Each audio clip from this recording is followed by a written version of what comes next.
Hello everyone, it's Bob Council again. And this video, second of the series, we're going to talk about external batteries and antennas. So we're going to start with antennas first.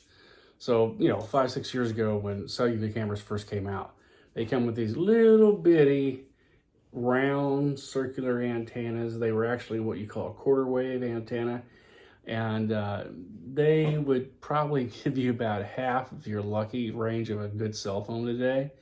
And we used to have to put external antennas with coax cords, run them up a tree, or what I did was I bought like a 2x12 or 2x14 or whatever, and cut a tree at about 4 or 6 foot, and screwed it on there and ran that thing all the way up, and put the coax through some PVC so the squirrels and stuff would chew it.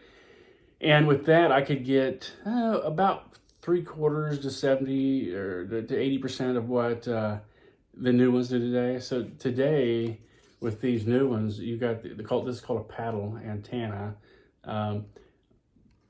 These antennas right here will go better than your cell phone. So like I said before in the first video, if you got one bar, you're going to be good with that paddle antenna.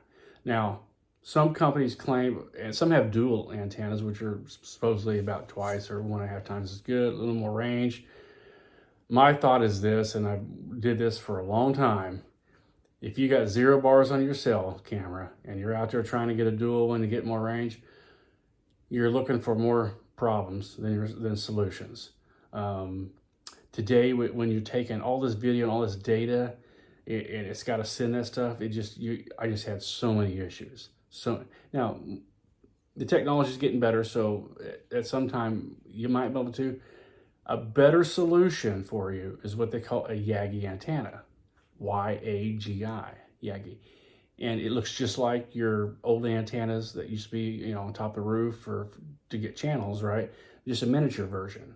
And what that is, it's a directional. So it only goes one way. So instead of a regular antenna on these cellular cameras that go in circles, span out all directions, this goes one way. So you literally, if you have a clear line of sight, meaning not a mountain or stuff, you can have a few trees, but not a mountain or a hill between you.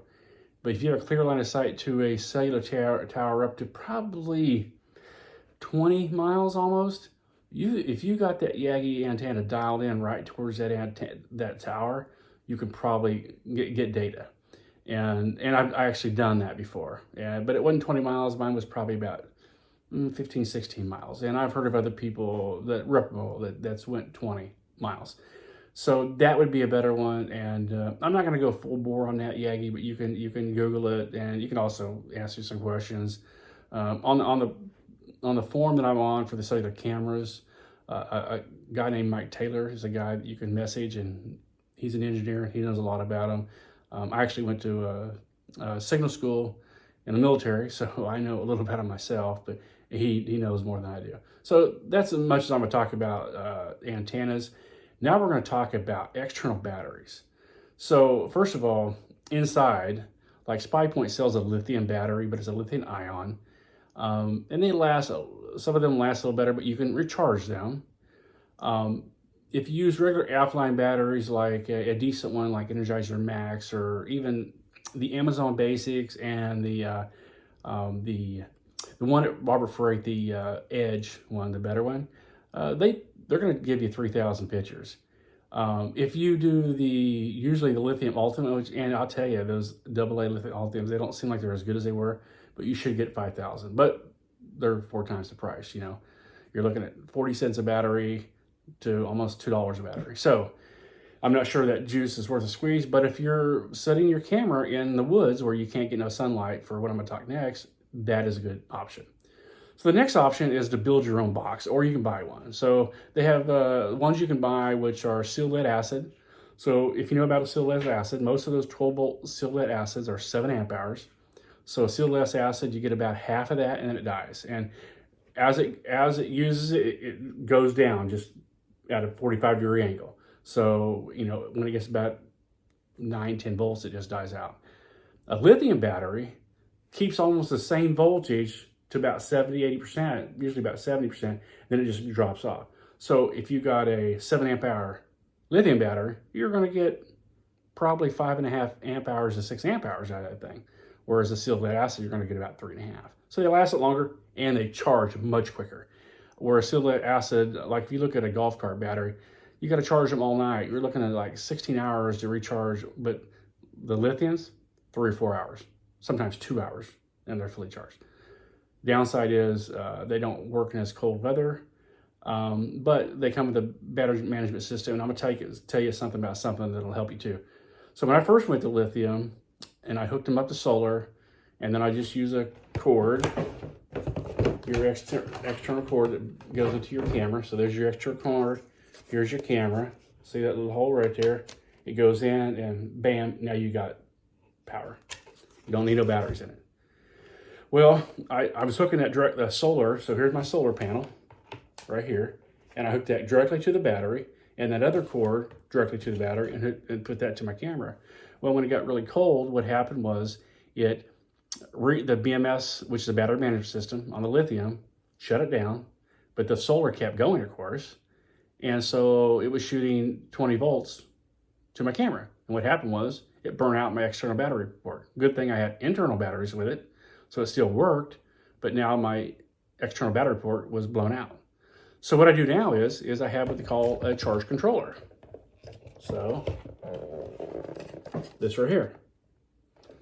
So what that does is, so this one right here is a Renogy, and it's the Wanderer, and it's like, I get them on sale for like $12 on Amazon.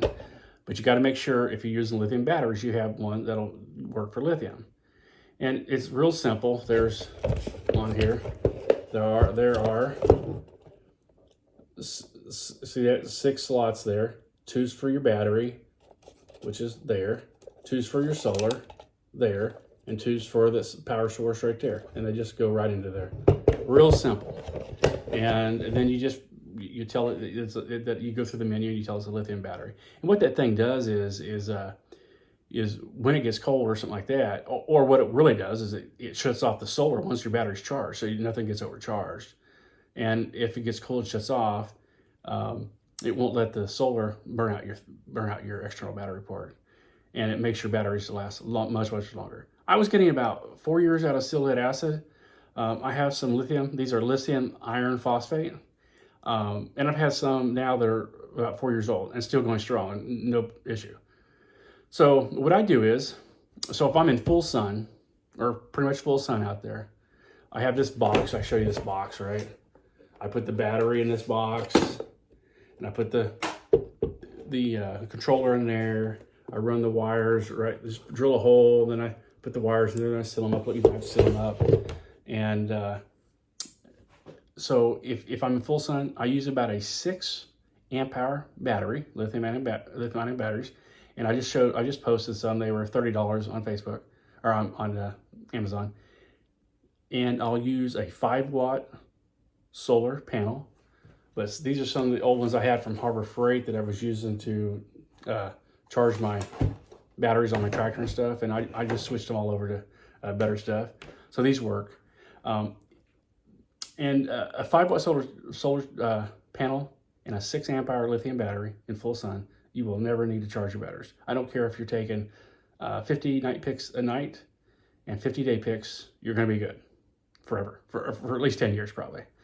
Now, if you're in half sun, I will usually step that up to an 8, maybe a 10 amp hour lithium battery. And then I can still use a 5-watt, or sometimes I use a 10-watt solar panel. So 5-watt, 10, all that is the size. So 5-watt, 10-watt, basically. The more surface on your area of your solar, the more surface area in your solar panel, usually the more powerful it is. That's not always true, but for the most part, you can have higher grade solars. Usually the highest grade, usually more what it does is you have less degradation of it over time. So usually after year 2, you lose about 2.5 to 4% every year of the quality and how much it charges. But a better quality, like I have in my house, it only does about 1.5 to 2%, so a lot slower. So if I'm in the woods and I'm getting maybe 1 or 2 hours of sun, I'll bump it up to 12 amp hour and of course a 20, sometimes up to a 20-watt solar. And I have a couple of those, and I'm taking 30, 40 pictures a day, and I've never had to do nothing. They work fine. Now, if I'm in no daylight, at that point in time, I'm usually buying the AA lithium batteries. And like I said, those will usually last me 3,000 to 5,000 pics, depending on how many night pics it takes. And with the day's cameras being so much better and using so much less energy, I'm probably closer to 5,000. So usually that'll last me the season. So especially in the woods, because I'm usually it's not on a feeder or nothing like that. So just on a trail. So usually it'll last me 6-9 months, and usually that's what I have them out for, about 6-9 months, and it works great. So any questions on my battery setup? I posted on my site a Cellular Facebook page of Cellular game cameras. I've posted all the stuff that I buy. I posted how to put it together, and if need be, I can do a video of, I can tear it apart and put it together. I mean, literally, it takes nothing. It's really simple, but I would be more than willing to do it if enough people ask. So this is external batteries and antennas, number 2. And the next video we're going to do is Cell Cam 201. Have a great day. Happy hunting. Bye.